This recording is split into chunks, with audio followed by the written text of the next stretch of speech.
جب جہنم آئے گی تو ایک چیخ مارے گی اور کئی بلین فرشتے اس کو پکڑ کے لا رہے ہوں گے اور وہ ان کے ہاتھوں سے نکل رہی ہوگی اور اس کی آگ کے شعلے اور اس کا دھواں اور اس کی چیخ اور اس کی آواز. تو جب وہ قریب آئے گی تو اس کے آواز پر سارے مرد عورت زمین پر گریں گے اور سب کہیں گے یا رب نفسی نفسی یا رب نفسی نفسی یا رب نفسی نفسی. یا اللہ میری جان، ماں نہیں، ابا نہیں، بیوی نہیں، بچے نہیں، بھائی نہیں، میری جان. چلو میں تو آپ عام لوگ ہیں، انبیاء نبی کہیں گے یا اللہ میری جان. ابراہیم خلیل جیسے کہیں گے یا اللہ میں کسی کا سوال نہیں کرتا، باپ کا بھی نہیں کرتا، میری جان. اور عیسیٰ علیہ السلام جیسی ہستی کہیں گے یا اللہ میں اپنی ماں مریم کا بھی سوال نہیں کرتا، میری جان میری جان. عیسیٰ علیہ السلام سے لے کر آدم علیہ السلام تک نفسی نفسی. نوح علیہ السلام نفسی نفسی. یحییٰ زکریہ باپ بیٹا ہیں لیکن نفسی نفسی. سلیمان داؤد باپ بیٹا ہیں لیکن نفسی نفسی. یوسف یعقوب باپ بیٹا ہیں لیکن نفسی نفسی. یعقوب و اسحاق باپ بیٹا ہیں لیکن نفسی نفسی. اسحاق ابراہیم باپ بیٹا ہیں لیکن نفسی نفسی. اسماعیل ابراہیم باپ بیٹا ہیں لیکن نفسی نفسی. یہ نبیوں کا حال ہے، میرا کیا حال ہوگا؟ لیکن اسی ہنگامے میں جب ہر مرد عورت کہے گا نفسی نفسی، ایک آواز ابھرے گی امتی امتی. ایک آواز آئے گی امتی امتی. ایک دکھ بھری، ایک درد بھری آواز آئے گی امتی امتی. سننے والے حیران ہوں گے یہ کون ہے؟ یہ کون ہے جو اپنے آپ کو نہیں مانگ رہا، اپنی امت کو مانگ رہا ہے؟ یہ کون ہے؟ جب آواز کی طرف نظریں لگیں گی، یہ تو محمد رسول اللہ ہے. جھولی پھیلی ہوئی ہے، ہاتھ اٹھے ہوئے ہیں، اے رب میری امت. کون سی امت ساری زندگی شراب بیچتے رہے؟ کون سی امت ساری زندگی ڈرگز بیچتے رہے؟ کون سی امت ساری زندگی زنا کرتے رہے؟ کون سی امت ساری زندگی ظلم و ستم کے پہاڑ توڑتے رہے؟ ساری زندگی جوا کھیلتے رہے؟ آپ تو کہتے دفع ہو جاؤ، میری نظروں سے دور ہو جاؤ. نہ تمہیں میری عزت کا خیال ہو، نہ میری نسل کی قربانیوں کا میرے معصوم بچے نیزوں پہ چڑھ کے اس کے دین کے تم چند پونڈوں پہ کیا ظلم اٹھا کے آئے ہو؟ دفع ہو جاؤ، یا اللہ انہیں جہنم میں ڈال. یہ کہنے کا موقع تھا. میں قربان جاؤں اس نبی رحمت، اس کامل اکمل نبی، اس ہادی رہبر پر میں کہاں سے الفاظ لاؤں ان کی تعریف کے لیے. دو ہستیوں کا حق نہیں ادا کیا جا سکتا، ایک اللہ، ایک اللہ کا رسول. ہر ایک کا حق ادا ہو سکتا ہے، اللہ اور اس کے رسول کا حق نہیں ادا ہو سکتا. وہ کہتے جا اللہ ان کو آگ میں ڈال دے. انہوں نے نہ مجھے دیکھا، نہ میرا گھر دیکھا، نہ میرے پیٹ پہ پتھر دیکھے، نہ میرا راتوں کو تڑپنا دیکھا، نہ میرا مچلنا رونا دیکھا، نہ احد میں ٹوٹے دانت دیکھے، نہ طائف میں بکھرا خون دیکھا، نہ کربلا میں اولاد کے سر نیزوں پہ چڑھے دیکھے. دفعہ دور کر دے میری آنکھوں سے.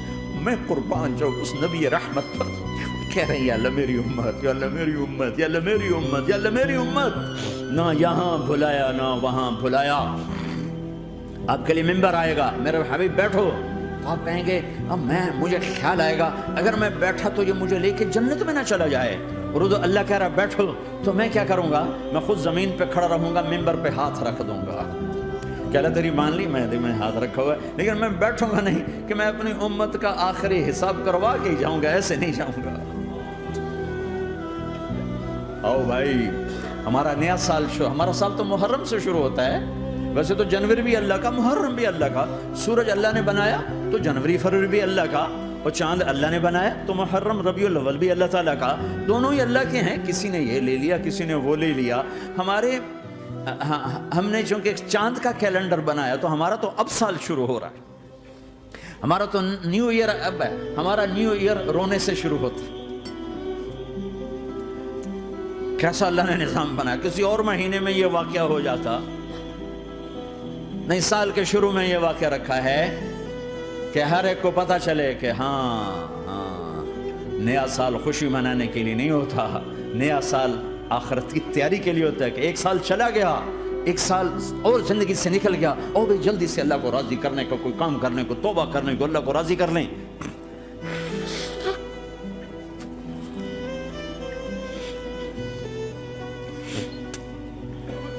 لیکن آپ کیا کہہ رہے ہیں؟ یا رب امتی امت، یا رب امتی امت، یا اللہ میری امت، یا اللہ میری امت، یا اللہ میری امت. اور ایسی شفقت و محبت آپ کہیں گے یا اللہ یہ میری امت کا حساب میرے حوالے کر، میں لوں گا، تو نہ لے، میں لوں گا. تو اللہ تعالیٰ فرمائیں گے آپ کیوں لینا چاہتے ہیں؟ کہیں گے میں اس لیے لینا چاہتا ہوں کہ ان کے جتنے عیب ثواب ہیں نا وہ کسی کو پتہ نہ چلے، تو میرے سامنے ہی آ جائیں تو ان کو شرمندہ نہ ہونا پڑے، تو میں قربان جاؤں. پھر وہ رب محمد ہے، اس نے اپنے حبیب کی لاج رکھنی ہے. وہ کہیں گے میرے محبوب اگر آپ ان کا حساب لیں گے اور آپ ان کے گناہ دیکھیں گے تو پھر ان کو آپ سے تو بڑی شرم آئے گی. نہیں میں آپ کو بھی نہیں دیتا، میں ان کا حساب پردے کے پیچھے لوں گا، کسی کو پتہ نہیں چلنے دوں گا.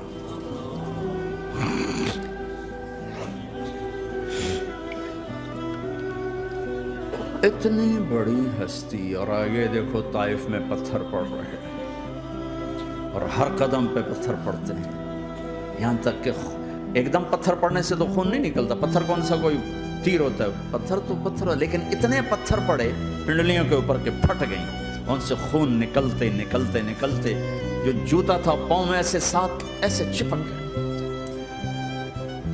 وہ ساری کائنات کے دلہا سردار بے ہوش ہو کے گرے. وہ آپ کے غلام زید نے نوکر تھے، انہوں نے اٹھایا کندھے پر، بھاگے. پیچھے وہ سر پہ چڑھے ہوئے پتھر مار رہے ہیں اور آپ جتنا بھاگ سکتے تھے بھاگے، یہاں تک کہ بے ہوش ہو کے گر گئے. خون زیادہ نکل گیا، وہ انہوں نے کندھے پہ اٹھا دوڑ لگائی اور آگے سامنے باغ تھا. کس کا؟ سب سے بڑے دشمن کا، مکے والے عتبہ بن ربیعہ. عتبہ کون ہے؟ یہ جنگ بدر میں جس کے ہاتھ میں جھنڈا تھا، اور جنگ بدر میں قریش مکہ کے لشکر کا جو چیف تھا وہ اس کا باغ. لیکن زید کو کوئی پناہ نظر نہیں، وہ باغ میں گھس گئے اور اللہ کے نبی کو ایک انگور کی بیل کے نیچے لٹایا. تو جان کا دشمن عتبہ، لیکن جب اللہ کے نبی کو خون و خون دیکھا تو اس کا دل بھی پگھل کے رہ گیا. کہنے لگا ہائے ہائے، طائف والوں نے محمد کے ساتھ کیا کرتے. جس پر دشمن کو رحم آیا ہمیں اس پہ رحم نہیں آیا، ہم نے اس کے آنسوں کی کوئی قیمت نہیں لگائی. وہ اتنا ایموشنل ہوا کہ جلدی سے گیا اور پلیٹ میں انگور توڑ توڑ توڑ کے سجائے. جب جانے لگا تو پھر شرم اور وہ ایک حجاب درمیان میں آڑے آ گیا تو اپنے غلام کو بلایا، عداس کا، عداس کے لے جا وہ جو آدمی زخمی پڑا، اسے جا کر کہنا کہ تمہیں رشتہ داری کی قسم میرے انگور رد نہ کرنا کھا لے. حالانکہ موقع تھا کہ قتل کرتا، ہر وقت قتل کرنے کے منصوبے بنا رہے، موقع تھا کہ قتل کرتا. ایسا حال تھا کہ قاتلوں کے بھی آنکھوں میں آنسو آ نہیں آئے تو تمہاری آنکھوں میں نہیں آئے. چند پونڈوں پہ اپنے نبی کو بیچ دیا.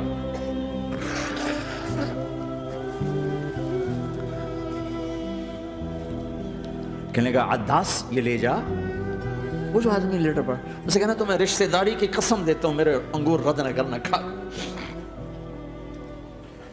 عداس آئے اور آ کر انگور پیش کیے. تب آپ نے ایک انگور اٹھا کر بسم اللہ. تو عداس کہنے لگا یہ لفظ یہاں تو لوگ نہیں بولتے. آپ نے پوچھا تو کہاں کا ہے؟ کہا میں نینوا کا ہوں. اچھا، میرے بھائی یونس کے شہر کا، یونس علیہ السلام. وہ کہنے لگا ما ادراک ما یونس، آپ کو یونس کا کیسے پتا ہے؟ تو آپ نے فرمایا میں اللہ کا نبی ہوں. وہ بھی اللہ کا نبی تھا. تو عداس نے ایک دم آپ کے پاؤں پکڑے اور چومنا شروع کیا اور کلمہ پڑھ لیا. تو آپ کو اپنے سارے زخم بھول گئے. پھر جو آپ نے اللہ سے بات کی ہے نا، آئے ہائے ہائے ہائے، کیا اللہ پاک کے سامنے اللہم اشکو الیک ضعف قوتی وقلت حیلتی وحوانی علی الناس. اے میرے رب، آج تجھ سے گلہ نہ کرو،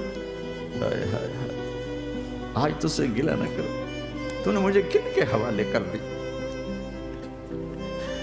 تو نے مجھے کن کے حوالے کر دی؟ الی عدو ملکتہ عمری او بعید یتجحم، ایسے دشمنوں کے حوالے تو نے کیا جنہوں نے میرا یہ حال کر دیا. تجھ سے کون سا چھپا ہوا ہے؟ ساتوں آسمان لرز گئے، عرش کانپ اٹھا.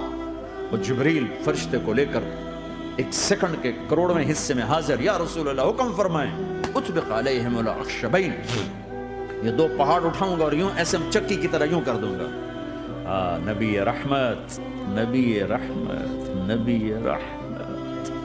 ارے تم تو آپس میں رحمت نہیں رہے ہو، ایسی فرقہ واریت کی آگ میں جلے ہو کہ ایک دوسرے کو سلام کرنا چھوڑ گئے، ایک دوسرے کے پیچھے نمازیں پڑھنا چھوڑ گئے۔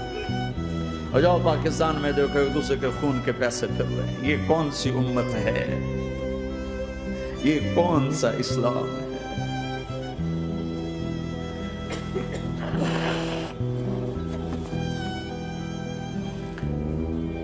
حضرت عائشہ نے پوچھا یا رسول اللہ آپ کو سب سے زیادہ تکلیف کہاں پہنچی؟ کب؟ طائف میں۔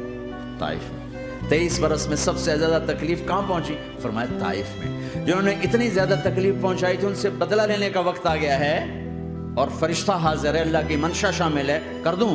کہ نہیں، یہ نہ صحیح، ان کی نسل میں شاید کوئی ایمان لے آئے، لعل اللہ ان یخرج من اصلابہم من یوحد اللہ، یہ نہیں تو ان کی نسل ہی شاید کلمہ پڑھ جائے۔ میں عذاب دلانے نہیں آیا، میں تو رحمت بن کر آیا۔